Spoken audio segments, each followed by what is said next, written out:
Why is Angela Rayner in the headlines? It's been quite a distressing time for my family. I have a court order that was in place around confidentiality regarding my son, my family and my divorce. Angela Rayner, Deputy Prime Minister and Housing Secretary, has suddenly become the focus of headlines across the UK.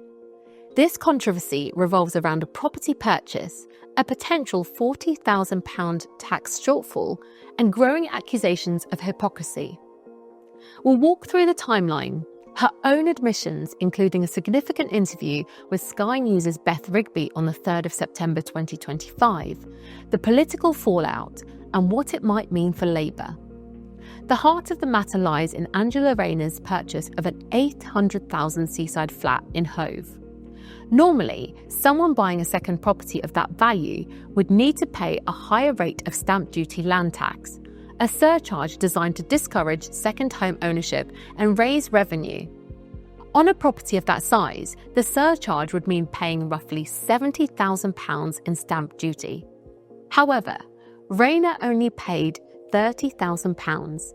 By removing her name from the deeds of her previous home in Ashton-under-Lyne, she believed she no longer technically owned a second property, which meant that the higher stamp duty did not apply. Legal advice she received at the time suggested that this was correct.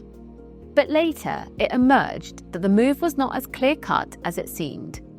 Because a trust established in 2020 for her disabled son still connected her to the Ashton property, she technically should have been liable for the second home surcharge. That means that she likely underpaid stamp duty by around £40,000. Rayner has admitted the error, saying she relied on professional advice in good faith, and has since referred herself to the Ministerial Standards Watchdog and informed HMRC of the situation, pledging to rectify the underpayment. On Wednesday, the 3rd of September, Angela Rayner appeared in an interview with Sky News' political editor Beth Rigby, where she openly addressed the controversy. This was a pivotal moment in the story, providing her own perspective. She acknowledged the underpayment. When asked directly, Rayner admitted the reports were accurate. She explained, "They are accurate, yes. Accurate in a different sense. The advice that I relied upon didn't pick that up." So the accusations that you didn't pay enough stamp duty on Hove, they're actually accurate, you didn't? They are accurate, Yeah. but they're accurate in a different sense. The advice that I relied upon didn't pick that up. She expressed shock. Rayner describes how discovering the mistake had affected her personally. "I've been in shock, really, because I thought I'd done everything properly, and I relied on the advice that I received." Did you consider resigning over this? I've been in shock, really, because I thought I'd done everything proper and I'd relied on the advice that I received. And I'm devastated because I've always upheld the rules and always have done and always felt proud to do that. She stressed family context. Rayner noted that confidential legal arrangements were in place to protect her son, and that those arrangements, not tax considerations, were at the heart of her property decisions.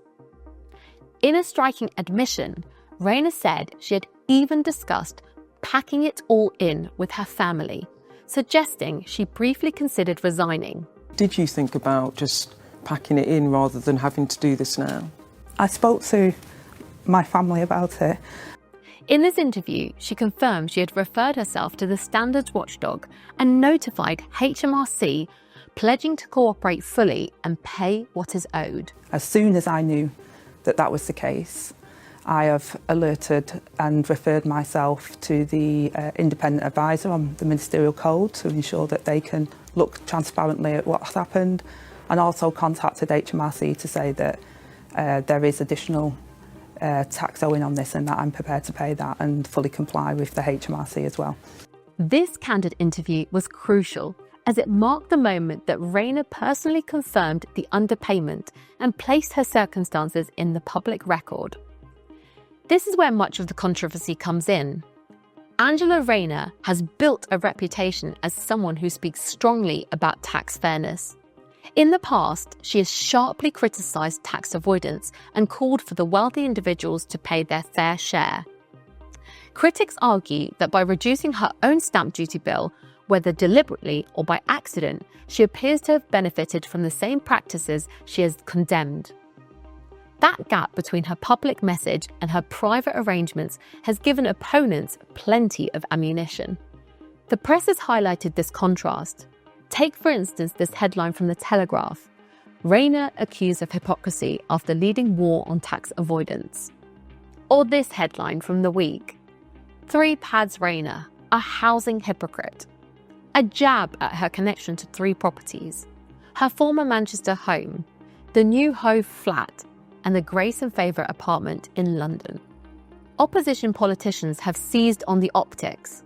Conservative figures called the arrangement a tax dodge and branded Rayner a hypocrite, pointing to her role as Housing Secretary and her tough rhetoric against others who have used loopholes to reduce their tax bill.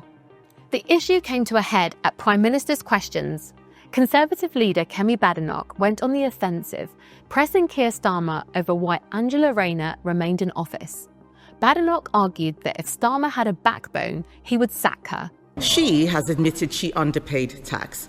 So why is she still in office? I remember when the Prime Minister said that tax evasion is a criminal offence and should be treated as all other fraud. If he had a backbone, he would sack her. She doubled down, saying Starmer was defending the indefensible and suggesting that the Labour government was holding itself to a lower standard than it demanded from others. I think the revelations about Angela Rayner's tax affairs are extraordinary, and if the Prime Minister had a backbone, he would have sacked her by now. Her position is untenable. The bottom line is that Angela Rayner and the whole of the Labour cabinet are trying to raise taxes for everyone else, while at the same time we see her trying to avoid paying her own taxes. Keir Starmer himself has said that tax evasion should be treated as a criminal offence. He needs to apply the same standards to his own front bench, otherwise it is hypocrisy. Starmer's response was firm.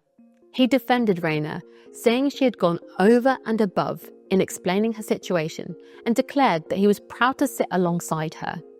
He emphasised her transparency in referring herself to the standards watchdog and notifying HMRC. In his view, this showed integrity rather than impropriety. In relation to the Deputy Prime Minister, she has explained her personal circumstances in detail. She's gone over and above in setting out. She has now referred herself to the independent adviser. That is the right thing to do. But I can be clear, I am very proud to sit alongside a Deputy Prime Minister. But Badenoch didn't let it go. She framed the issue as not just about Rayner's tax mistake, but about Starmer's leadership style. Was he strong enough to discipline his deputy, or was he shielding her for political convenience? The exchange made clear that for the Conservatives, the controversy was as much about damaging Starmer as it was about scrutinising Rayner. For the public, the controversy touches on 2 sensitive issues: trust in politicians and fairness in the tax system. Many people feel squeezed by the rising cost of living and high taxes, so stories about MPs reducing their bills strike a nerve. Whether or not Rayner acted intentionally, the optics are not great. In politics, optics matter. Even when a politician has acted within the law or taking steps to correct an error, the way a situation looks to the public can sometimes overshadow technical details. This is especially true in cases involving tax. The average person doesn't have access to teams of lawyers or advisors to navigate complicated rules. They pay what the bill says and get on with life. So when a senior politician is seen to have reduced their liability, whether through oversight, advice, or deliberate planning, it creates the impression of an uneven playing field. The result is that even though Rayner has pledged to repay any shortfall, the story has become less about the precise legalities and more about the image it conveys. A government minister who once condemned loopholes, now accused of exploiting one. Whether fair or not, those are the headlines that linger. On one side, supporters argue that Rayner did the responsible thing, admitting the mistake, referring herself for scrutiny, and committing to pay back any underpaid tax. They stress that she followed advice at the time and acted in good faith. On the other side, critics highlight her past comments against tax avoidance and question whether a government minister, especially the Housing Secretary, should have been more cautious. They also point to the fact that Labour has criticised Conservative MPs for similar situations, raising questions of double standards. For Angela Rayner, the challenge is that this episode undercuts one of her political strengths, her working-class image and her reputation as a straight-talking advocate of fairness. For Keir Starmer, the question is whether defending her will be seen as a sign of loyalty and principle or as a weakness. As of now, Angela Rayner remains in her position as Deputy Prime Minister and Housing Secretary. She is cooperating with HMRC and the ethics watchdog. The Prime Minister is standing firmly behind her, dismissing calls for her resignation.